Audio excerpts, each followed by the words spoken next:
Well, President Donald Trump's recent agreement with Iran is facing increasing backlash from his allies, both at home and abroad. The harshest critics say the deal is a document of surrender to Iran, but US President Donald Trump has dismissed these allegations, insisting instead that the agreement amounts to Iran's unconditional surrender. Now, just a short while back, Trump has posted a statement on Truth Social saying that it is Iran that met for talks out of desperation and not the United States. His statement on Iran further says, and I quote, "They are finished. We'll play out the 60 days. They get no money, not 10 cents. Well, Trump's statement is a response to what Iran's leader Mojtaba Khamenei said just a day ago about this memorandum of understanding. Khamenei, in a written statement, saying that it was the American president who, out of desperation, used all kinds of leverage to bring about this deal. The Iranian leader also said that he had a different view about this agreement but still granted his permission. The provisions of the signed Memorandum of Understanding has drawn criticism from lawmakers who argue that Trump was not tough enough on Iran. Critics also argue that the terms of the interim agreement fall short of what the American president set out to achieve at the start of the war. Now, Trump had been promising that he would settle for nothing but unconditional surrender. Even a year ago, this was actually his recurring motto. It's a very simple, unconditional surrender.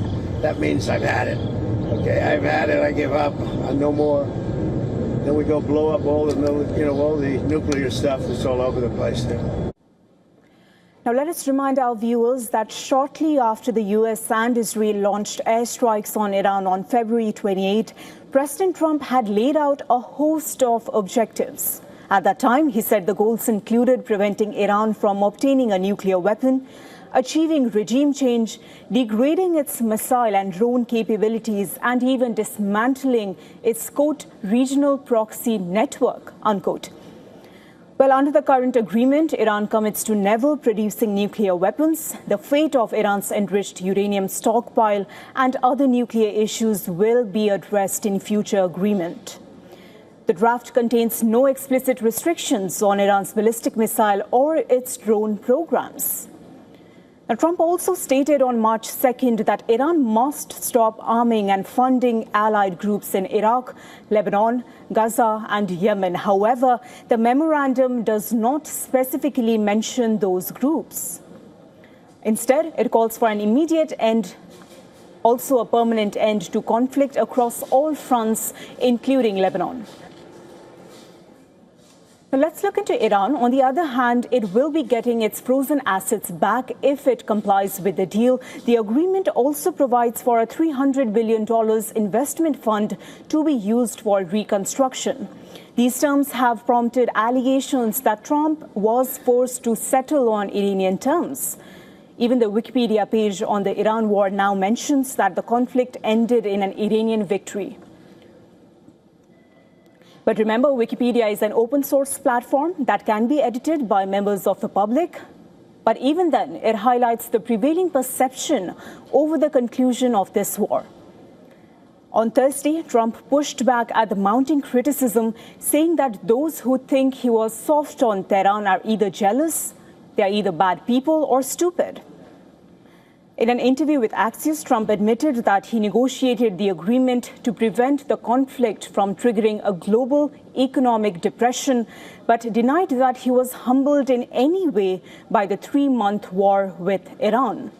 Instead, he said that he believes there are no limits to his ability to exert power. So for the moment, the technical talks planned in Switzerland during the weekend have been postponed. US Vice President J.D. Vance has cancelled his trip amid the latest barrage of strikes Israel carried out on Lebanon, in which it claims to have killed several Hezbollah members. On the Israel-Lebanon front now, the latest development is that both sides have agreed to a ceasefire, which now goes into effect. But the question remains, beyond the debate on victory, it is on whether this deal will hold and talks of lasting peace will take place eventually.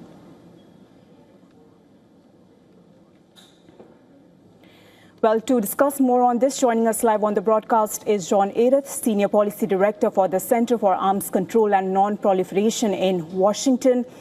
Welcome to the broadcast, Sir John. We know that Lebanon, as well as Iran, they have been pushing even after the agreement was signed, and US seemingly has lost its control over Israel. Iran also seems to have lost control over Lebanon. So how do we look at this situation when the proxies are actually controlling the entire scenario? It's clearly a threat to the lasting peace that was promised in the agreement. Agreement is rather a strong term because there seems to be agreement just that the war should not go on. The issues that caused the war, that led to the outbreak of hostilities, are still to be settled.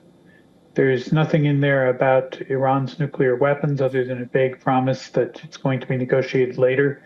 There's nothing in there about the ongoing regional conflicts.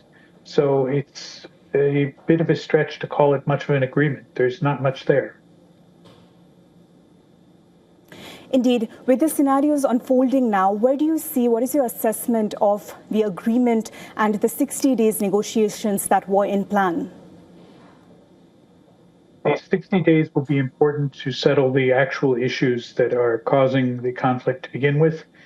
I work at the Center for Arms Control and Non-Proliferation, so I'm looking most carefully at the nuclear issues, and there's been no progress on this.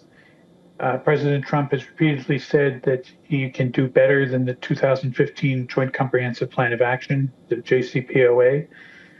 So this is the time to show that, and this is the time to come up with something better.